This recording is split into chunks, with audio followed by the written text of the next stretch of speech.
এই গণভোটে হ্যাঁ বা না ভোট দিতে হবে। হ্যাঁ ভোট দিলে কি কি পাবেন?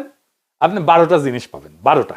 আপনি কি এমন একটা বাংলাদেশ চান যেখানে তত্ত্বাবধায়ক সরকার, নির্বাচন কমিশন, সরকারি কর্ম কমিশন মানে যেটাকে পিএসসি বলা হয়, এটা গঠনে সরকারি দল এবং বিরোধী দল একত্রে কাজ করবে? সুন্দর কথা না?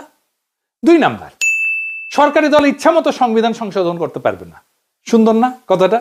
3 নাম্বার, সংবিধানের গুরুত্বপূর্ণ পরিবর্তনের ক্ষেত্রে গণভোটের বিধান চালু হবে। সুন্দর না? আমরা সবাই মিলে ভোট দিয়ে ঠিক করব।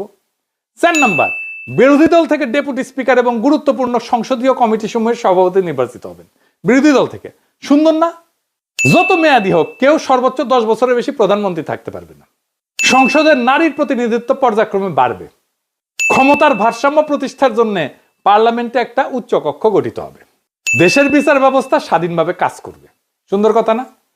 আপনার মৌলিক অধিকারের সংখ্যা বাড়বে।